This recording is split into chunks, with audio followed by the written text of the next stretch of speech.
Alright, so having covered the general concept of the occupational safety and health and the associated hazard and risk, the emergency preparedness, and now turn our attention to the administrative requirements. So this is our last module for your mesh orientation. So these requirements are essential for maintaining an effective OSH management system and ensuring the compliance with relevant regulations, especially in the documentations and submission of administrative reports. So we have a various report and documentations which is very critical for tracking our safety performance and also to identify areas for improvement and ensure what are the legal compliances. So these documents include the following. First is we have the registrations of business.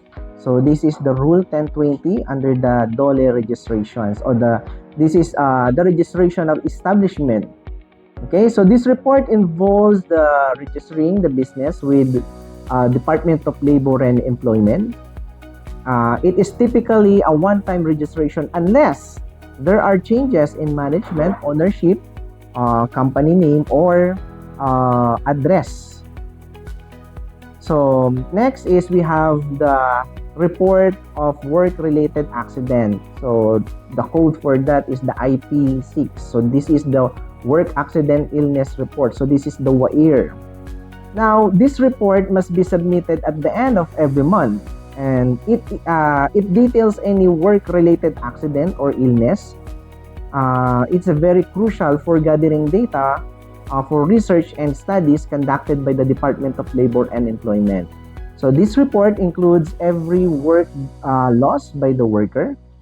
Okay, so part of the WAIR, I think we have also WAIR for COVID-19 disease. However, this is not mandatory anymore. So this is if ever or whenever there is a COVID cases, you need to submit that WAIR for COVID. Okay, so next is we have the annual report of Safety and Health Committee. This is the IP5, and this annual report updates the compositions of Health and Safety Committee and provide an overview of its activities and the achievements over the past year of our Safety and Health Committee. So this report includes details of the safety and health programs implemented and the minutes from the Health and Safety Committee meetings held during the quarter. Okay, so next is we have also an annual work accident illness exposure data report. So this is the AEDR. So this report involves the computation of the severity and frequency of the accident in the workplace. So meaning it is submitted every first week of January. And then next is we have the annual medical report, or the OH-47A. So this report summarizes the medical examination and health monitoring of employees, particularly those in a high-risk environment or high-risk workplace. So it helps in tracking the overall health and well-being of the workers.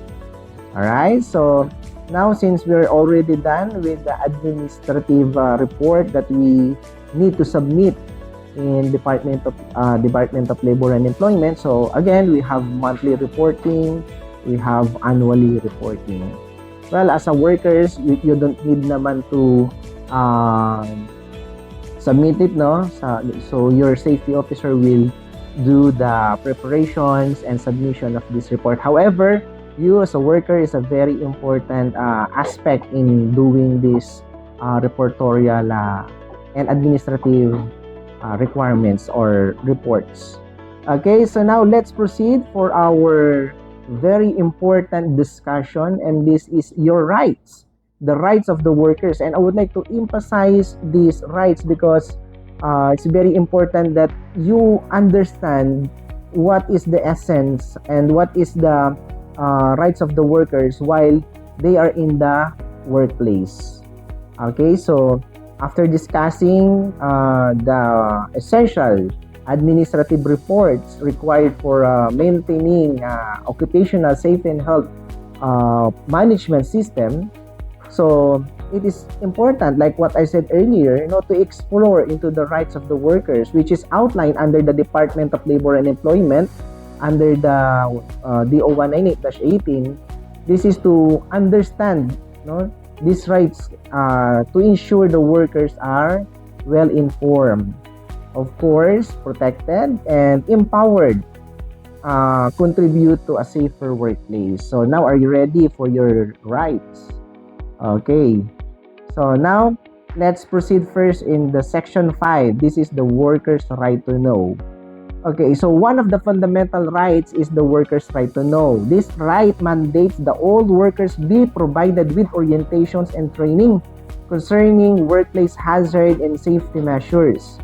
So this requirement is further reinforced by Section 16, Paragraph B, which emphasizes the necessity for mandatory 8-hour safety and health orientation. So, like for example, today you are taking your mesh training. So that's why you have this kind of program, because this is mandated under the Department Order 198, specific in Section 5, and it is strengthened in Section 16, Paragraph B. Okay? So now, here in Section 5, which is the right of workers to know, is even the newly hired workers must be receive instructions, orientations, and training prior to start their work. So this session should be properly documented and included in the workers' permanent records or sa kanilang 201 files within the establishment. So,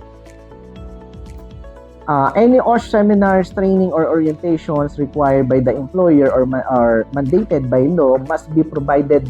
Again, this is no cost to the worker. Okay? Even the day that they are have the training, it should be compensated. Okay? So, meaning, this is to ensure that the workers are not financially burdened while gaining these essential safety knowledge and skills. So, I hope you understand what is your rights specific in Section 5.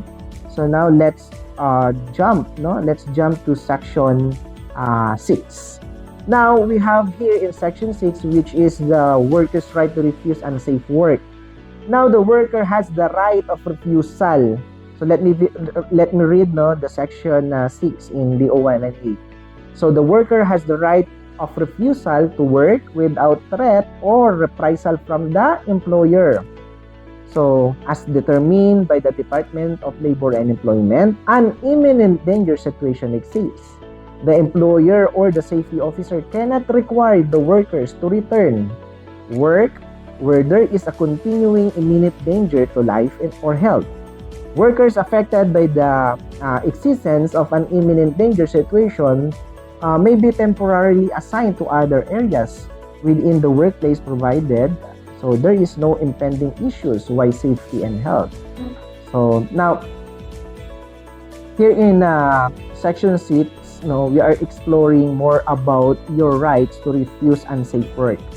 But again, we do not want to abuse it by the workers. Okay, so now let me explain it to you further. Workers have the right to refuse to perform tasks without fear or reprisal if there is an imminent danger situation. So the keyword is the imminent danger situation. Again, the keyword is the imminent danger situations. But it must be determined by the Department of Labor and Employment. So employers or the safety officers cannot force the workers to return to work in conditions where there is a continuing imminent danger to life or health in such cases. Well, workers may be temporarily assigned to other safe areas within the workplace until the hazard is mitigated or the hazard is eliminated. Okay? Those.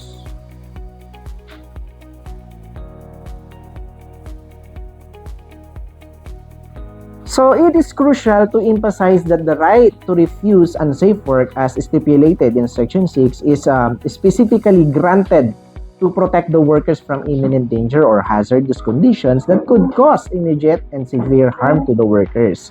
But take note of this, no? That workers must exercise this right responsibly and only when genuinely faced with such dangers. However, if an employer has already implemented adequate controls for every identified hazard and risk, there should be no need for workers to refuse for work on the grounds of safety. Okay? So if the company has put in place appropriate safety measures like what I said earlier, such as engineering controls, administrative controls, and personal protective equipment, again, workers are expected to perform their duties without refusing work. We do not want to abuse these rights, okay? So it's very clear, guys, no? And next is these controls are designed to mitigate the risk and ensure a safe working environment. So workers should be trained to recognize these controls and understand how they contribute to their safety. So that's why you have a mandatory 8-hour safety and health, because we're going to discuss now the different programs and the importance of safety and other more, no? So you will learn a lot of this orientation. So it is important that the safety protocols and the procedures are clearly communicated and followed. Always remember, you need to follow it consistently. Okay? So next, but however, if despite these measures, despite these measures are maybe, for example, there may be instances where the workers still find themselves in situations of imminent danger. In such cases, they retain the right to refuse work without fear or retaliatory measures. Okay? So this right is vital to safeguard workers' health and lives, no? And ensuring that no workers is forced to perform tasks that pose a significant risk of injury or death. Now, if a worker legitimately refuses to work due to imminent danger and the management responds with reprisal, such as discriminations, such as dismissal, or any action affecting the worker's benefits, the employer is in a violations of Section 29 of the Department Order 198-18, which the penalties for such retaliations are severe. Under these provisions, the employer faces a substantial fine of 100,000 pesos. Again, you have daily penalty, but on the top of your daily penalty, no, it can be penalized to the company who violate these rules. So next, rights of the workers is we have the workers' right to report accident. Okay, so the workers and the representative shall have the right to report accident, dangerous occurrences, and hazards to the employer, to the Department of Labor and Employment, diba? To other concerned government agency exercising jurisdictions as the competent authority in the specific industry or economic activity. So there shall no retaliations from the part of the employer. Okay, so that is a very big word, no? There is no retaliatory measures to the workers. Okay, so following in this section 7, which is the rights of the workers to report accident, there are some underscores the importance of transparent communications regarding workplace safety. So workers and the representative have the right to report, like what I said earlier, no, in accident, any accident, dangerous occurrence or hazard to their employee or to the or anything na pwedeng mangyari sa kanila, no. Now the DOLE or the other relevant government agencies, importantly, there should be no retaliations against the workers. So for the section 8, no? I think this is the last sections in your stating the rights of the workers. So finally, no, the rights of the personal protective equipment stipulated that the provisions of the PPE is critical component of the workplace safety program. Now, the cost of the PPE should be covered by the employer and included as separate pay item in the safety and health program in accordance with the section 20 of these rules. All PPE must meet DOLE standards and be of the appropriate type as evaluated and recommended. Again, who will be the one who will conduct the or who will give recommendations to the management? It is the safety officer and not the purchasing officer. Okay, so this ensures that the workers are equipped and with necessary gear to protect themselves from workplace hazards. So again, the cost of the PPE shall be part of the safety and health program. Okay, and all PPE shall be appropriate type and tested and approved, no, by the Department of Labor and Employment based on its standard. Now, here in the Philippines, the PPE testing and standards, we have only one testing agency here in the Philippines, no? So PPE testing and standards, again, is important to note that all PPE used in workplace must be met the standards set by the Department of Labor and Employment in the Philippines. So now, the Occupational Safety and Health Center, which is located on Agham Road, Quezon City, is the sole agency responsible for testing of the PPE. So this is to ensure that the PPE provided to workers is effective and reliable, offering the necessary protection against workplace hazards.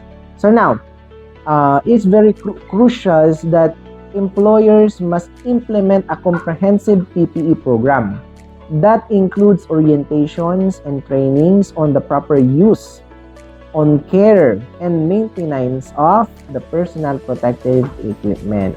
Okay, so this training should cover the following aspect. Okay, number one, in your training, it should be discussed how to wear the personal protective equipment, which the proper procedures for donning and doffing of the PPE to ensure the maximum protections, and the maintenance of the PPE.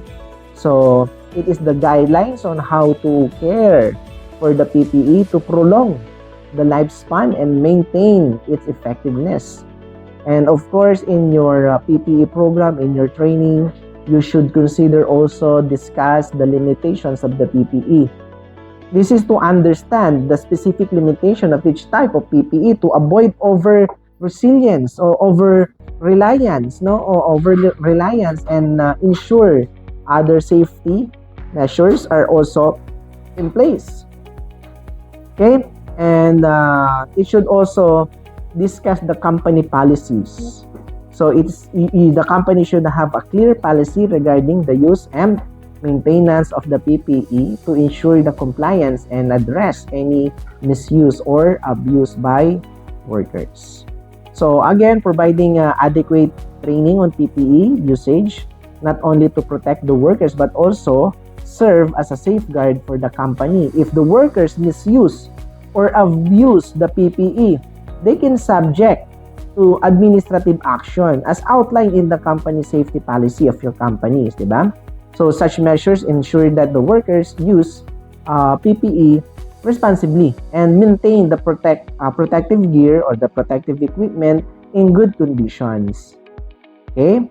So now this is the summary of the PPE. Providing adequate training on PPE usage not only protect workers but also serve as a safeguard for the company. So if the workers misuse or abuse the PPE, they can be subject to what? Administrative action. Okay, based on your company rules and regulations or to your the policy of your company. So these measures ensure that the workers use the PPE responsibly and maintain the protective equipment in a good conditions. Okay, so now Workers must be aware of these rights. So again, what are the rights of the workers? We have Section 5, which is right to know. We have Section 6, which is the rights of the worker to refuse if there's an unsafe work. And Section 7, right of workers to report accident, hazards, or any dangerous occurrences. And lastly is we have the Section 8, right of the workers to have a personal protective equipment. Okay, so again, training programs should included in your comprehensive information about the right to refuse unsafe work in the procedures for reporting safety concern without fear or reprisal of the workers. And also, it is to ensure and empower the workers with this knowledge. It helps to create a culture of safety and health, and it have a mutual respect within the workplace. Okay, so now in the summary of the rights of the workers, again, the rights of unsafe work is a fundamental protection for workers facing an imminent danger, while adequate safety control should negate the need for refusal. So this right remains a crucial safeguard to all employees. And employers must respect this right and avoid any form of retaliations with severe penalties in place for those who fail to comply. So by understanding and upholding these provisions, both employers and employees can work together to ensure a safe and healthy working environment. Okay, so now, since we're already done for the rights of the workers, I already emphasized the rights, and also how to not abuse these rights by the workers. So now let's proceed to Section 12, which is the Occupational Safety and Health Standards in Providing OSH Program. So this rule is mandated that all establishments must have a comprehensive OSH program. So this program should encompass both safety and health aspects to effectively address workplace hazards. So the purpose of the OSH program first is this program is to safeguard the health and safety of our employees. So by implementing these comprehensive safety and health programs, employers can identify, can evaluate, and can give control workplace hazard, preventing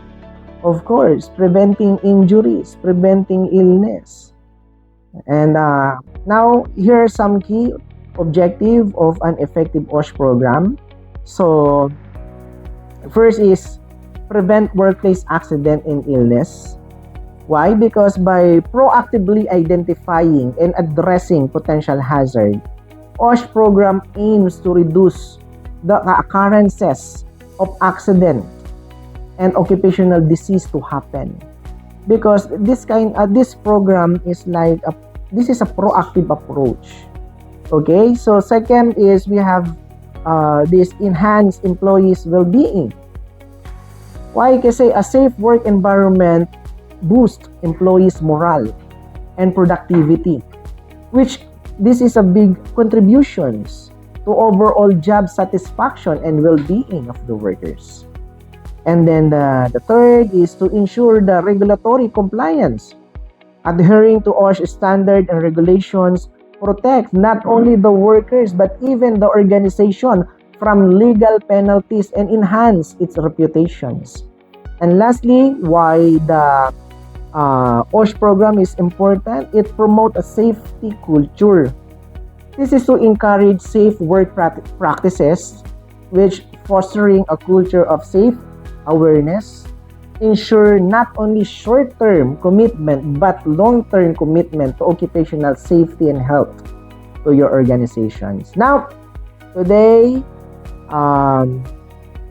since this is your last module for your mandatory 8 hours orientations, we will explore the purpose of the OSH programs and, of course, the hierarchy of control and how these elements must work together to create, again, a safe and healthy work environment. Okay, additionally, we'll look at specific health health and safety program that are essential for any establishment. So now let's get started. So let's discuss first the health program. Health program is essential to maintain the well-being of the employees. So here are some mandatory health programs that should be included in your comprehensive OSH strategy.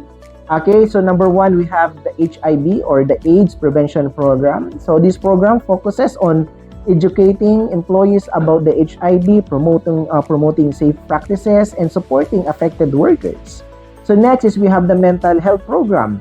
Addresses the mental health issues through support system, stress management, workshop, and access professional counseling services. Next is we have the tuberculosis prevention program. It includes the regular health screenings, vaccination, and educational campaign to prevent the spread of the tuberculosis. Now, we have also the hepatitis prevention program. It focuses on preventing hepatitis through vaccination, awareness, campaign, and safe work practices. Now, we have also the ergonomics program. So, I include this because I know a lot of you experience back pain, experience a musculoskeletal disorder. So, it is very important that your company should have the ergonomic programs. Why? Because the ergonomics program aims to design the workstation and tasks to fit workers' need and reducing the risk of musculoskeletal disorder. Now, the last is the drug-free workplace program. Now, this program promotes a drug-free environment through regular drug testing, again, the educational program, and support for substance abuse issues. Okay? So, since we're done with the mandate in health programs, so let's proceed for safety programs. Since we have two major hazards, safety and health hazards, so we should have both programs. Okay? So now, in safety programs, in the workplace, in addition to the health programs, it is a comprehensive OSH strategy must include specific safety programs tailored to your company's needs. Okay?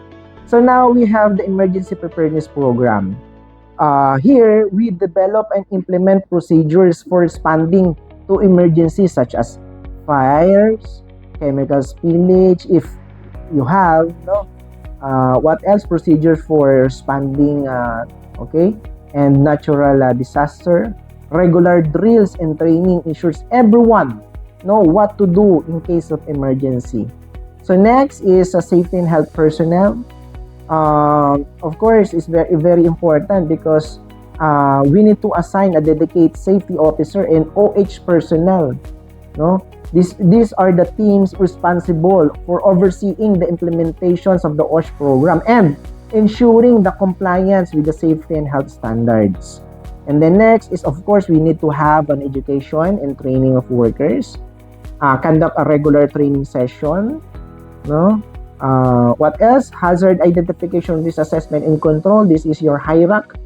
It is a systematic approach to identify hazard, assess the risk, and implementations of the control to mitigate those hazards and risks.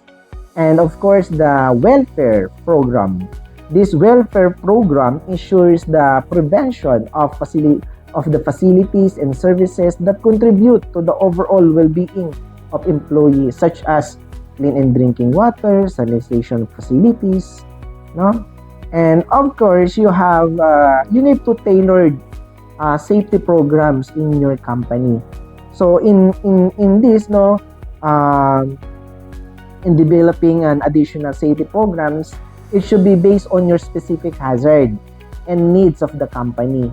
So these programs are designed to address unique risks and ensure the comprehensive safety management. So now in conclusions of our module for today, since this is your last module, I hope you learn a lot from first module to the last module. Well, in design of OSH program is essential for protecting workers. So again, the program is not just a compliant. It is not just a document that the workers sign, the management sign. It should be implemented to your workplace. Okay, so we do not want to waste our resources So it's not just a compliance. So it is safety program or safety and health. It is not just a compliance. It is a way of life. So by understanding the purpose of this program, applying the hierarchy of control and adhering the requirements under the Section 12, you can create a safer and healthier workplace.